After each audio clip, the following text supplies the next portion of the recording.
예, 지금 네, DDP에 안녕하십니까. 마련되어 있는 외교부 현장 한반도 기자 평화 회견 교섭 장면 본부장 보겠습니다. 이도훈입니다. 저기 평양 정상회담의 비핵화 분야의 성과 브리핑에 대해서 브리핑을 드리도록 하겠습니다.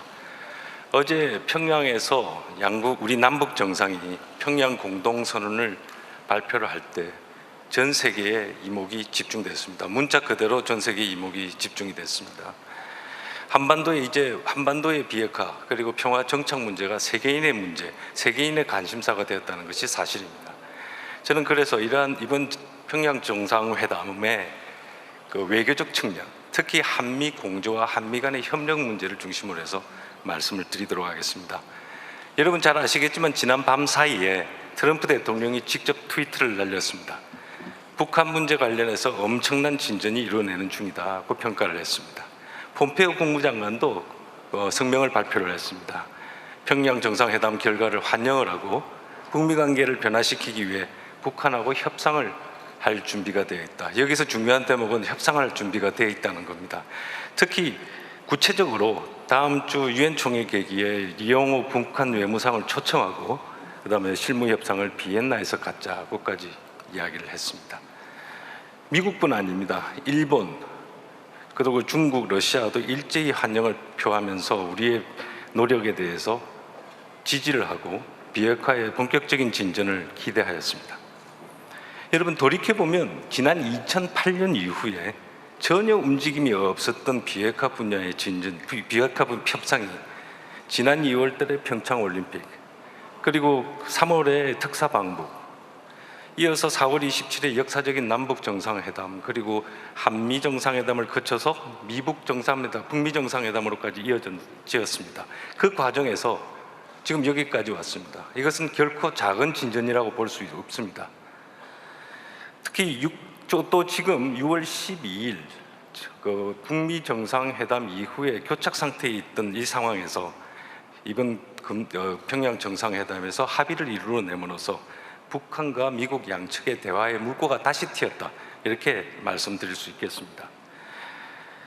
평양 선언하고 그리고 미국 쪽 성명을 잘 읽어보면 양측이 대화를 통해서 비핵화 문제와 평화 정착 문제를 풀어나가겠다는 의지가 엿보입니다. 분명히 엿보입니다. 작년 이쯤에 그 군사적 옵션까지 이야기하던 데 비해서는 엄청난 진전입니다. 여러분도 잘 느끼실 겁니다. 그래서 이제 우리 외교부 그리고 우리 정부로서는 평양 정상회담의 성과를 기초로 해서 유엔 총회와 한미 정상회담 그리고 앞으로 나아가 있을 수도 있는 북미 정상회담 등을 통해서 비핵화의 진전을 가속화시키고 한반도 평화 정착을 더욱 강화시켜 나가겠다는 그런 생각입니다. 이러한 측면에서 이번 평양 회담과 그 평양 공동선언 그리고 이것은 우리 정부가 지금까지 항상 설명을 해왔지만 남북 관계의 진전이 북미 간의 진전을 가져오는 데 밑받침이 될 수 있다는 논리를 반증한 것이라고 저는 생각을 합니다. 지금까지는 항상 회의도 있었습니다. 남북 간에 먼저 한다고 해서 어떻게 비핵화로 가느냐. 그런데 여러분이 보셨지만 어떤 분들한테는 작은 성과라고 볼 수 있지만 저에게 보면 큰 성과입니다만 이런 식으로 성과를 만들어내고 다시 미국한테 넘겨줄 수 있다는 것이 우리의 역할이 분명히 자리를 잡았다는 생각이 듭니다.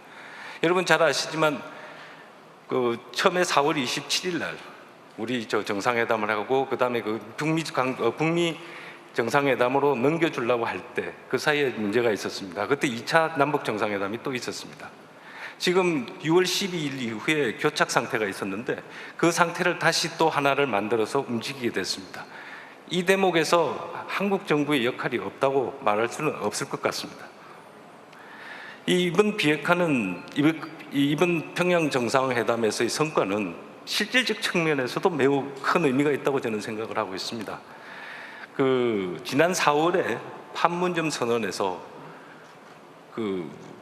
김정은 위원장과 또 우리 또 마찬가지입니다. 비핵화에 대한 의지를 확인을 했다면 이번엔 그 의지를 구체화할 수 있는 실전적 조치에 대해서 합의를 했다는 것이 중요합니다. 그리고 이 의지를 확인하고 실전적 조치를 이야기할 때 전 세계로 생중계되었던 텔레비 앞에서 했다는 것입니다. 아주 중요한 대목이 그건 것 같습니다. 과거에는 북한이 이 정도로 그것도 최정상급에서 대외적으로 입장을 밝힌 바가 없습니다. 특히 비핵화 문제에 대해서. 또 동창리 엔진 시험장하고 발사대 폐기는 이미 합의되었고 미북 간에 합의되었고 북한이 취하고 있는 조치라고 하지만 미국이 그간 이 문제와 관련해서는 항상 꼭 참관단을 받아들여 달라고 요구를 해왔습니다. 왜냐하면 중요한 조치임에는 분명 하나 이것을 본인들 북한 자체적으로 해버리면 사실 그걸 증명할 길이 없다, 확인할 길이 없다는 뜻이었습니다. 그 요구도 이번에 수용을 했습니다. 북측에서. 그렇기 때문에 지금 실질적인 면에 있어서도 이번 남북 정상회담에서 이룬 성과는 적지 않다고 분명히 말씀드릴 수가 있겠습니다. 여러분 기억하시겠지만 어제는 9.19 공동성명이 채택된 지 13년째 된 날입니다. 그 이후에 25년 동안 북한이 불가역적으로 핵 폐기 조치를 하겠다고 어떤 급에서든지 정상급은 물론이고 어떤 급에서든지 말한 적 없었습니다. 물론 9.19 공동성명의 내용은 아주 깁니다. 거기에 비해서는 이건 짧다고도 이야기를 해볼 수 있습니다. 하지만 9.19 공동성명으로 갈 때까지 시간은 2년 이상 걸렸습니다. 실무급에서 협상하는데 2년 이상이 가가지고 거기에 도달했습니다. 지금 여기에서 이루어지고 있는 폐기로 바로 다름질치는 이런 수준의 이야기는 사실은 과거에는 쉽게 올 수 없었습니다. 그렇기 때문에 지금 현재 이루어지고 있는 정상급에서 탑다운 방식의 효용도 이번에 증명이 좀 됐다고 생각은 저는 개인적으로 하고 있습니다. 이번에 지금부터 앞으로는 북한이 불가역적인 폐기, 영변 시설에 대해서 불가역적인 폐기를 갖다가 이야기를 한 만큼 이제 앞으로 있는 각종 외교적인 절차를 통해서 외교적인 협상을 통해서 구체적으로 어떻게 할 것인가를 의논할 때가 되었습니다. 지금까지 여러분들이 단편적으로 다 들은 것만 해도 내용이 많습니다. 북쪽에서는 예를 들어서 미국의 상응 조치, 아주 구체적인 것은 모르겠습니다. 하지만 종전선언에 대한 요구는 분명히 있습니다. 그다음에 북한 쪽에서는 그 동창리에 대해서 전문가가 있어야 된다. 그다음에 영변을 폐기해야 된다. 뭐 이런 이야기들이 있었는데 이 모든 것이 전부 다 서서히 올라와 있습니다. 책상 위로 올라왔습니다. 이제는 그 올라와 있는 여러 가지 요소 그리고 추가적으로 본인들이 원하고 있는 그 요소들에 대해서 서로 만나서 미국과 북한이 서로 만나서 구체적으로 협상할 때입니다. 남북 미 정상들이 큰 틀에서 갈 길을 정했다면 그 속에 내용을 채우는 것은 협상단이 해야 되는 것이고 협상단이 어느 정도 합의가 되면 다시 올라가서 그 문제가 정상들이 동의를 해주는 것 형식이 이루어져야 될 거라고 저는 생각을 합니다. 그래서 지금 사실 우리의 역할이 이 속에서 좀 어떨 때는 의심을 받기도 하고 어떨 때는 조금 할 수 있느냐에 대한 이야기들 많이 했습니다만은 지금 그 이유는 대개 이런 이유였습니다. 과거에 북한이 자신들이 핵무장하게 된 이유는 미국의 적대시 정책 때문이었기 때문에 반드시 자기들은 미국하고 풀어야 되겠다고 생각을 했습니다. 그러면서 우리하고는 그 문제를 이야기할 필요가 없다고 이야기를 했습니다. 그런데 이제 남북 정상회담에서 공식 의제가 됐습니다. 외교장관이 북한에 올라갔습니다. 이런 상황이 됐기 때문에 남북미가 구체적으로 같이 협의하면서 나갈 수 있는 토대가 이루어졌다고 저는 생각을 합니다. 물론 지금까지는 비핵화가 본격적으로 논의되고 협상이 되기 위해서 문을 열어준다든가 아니면 기반을 만들까 그렇기 때문에 우리들이 역할이 지금까지 징검다리 내지는 길잡이 역할을 해왔습니다. 이제 그 단계에도 필요하다면 그 단계뿐 아니라 필요하다면 그 다음을 넘어서는 적극적인 역할을 더 할 수 있을 거라고 저희들은 생각을 하고 있습니다. 이번 평양회담을 앞두고 우리 정부는 미측하고 아주 긴밀하게 협의를 해왔습니다. 여러 가지 급에서 여러 가지 방식으로 서로 이야기를 했습니다. 그리고 이제 이 정상회담에서 성과가 있었기 때문에 아주 앞으로는 속도감을 가지고 나가야 될 것 같습니다. 지금부터 9월 달에서 10월 달 넘어가면서 많은 일정들이 있을 것 같습니다.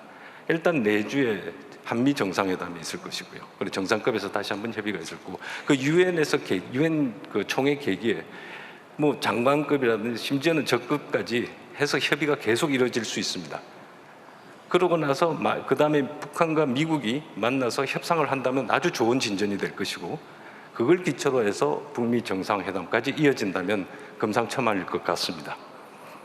지금 앞으로 이 모든 과정에 있어서 저희 외교부 그리고 정부는 총력을 다해 나갈 것입니다. 지금 이 시기와 이 기회는 절대 잃어버릴 수 없을 그런 중대한 기회라고 저는 개인적으로 생각하고 있습니다. 감사합니다. 질문 받겠습니다. 충분하고 자세한 설명 고맙습니다. 지금부터는 질의응답에 들어가 속도감 있게 좀 진행하도록 하겠습니다. 질문 있으신 분 손 들어주시기 바랍니다. 네, 제가 질문합니다. MBC 임명현 기자 먼저 질문해 주세요. 예, MBC 임명현이라고 합니다. 본부장님 브리핑 감사합니다.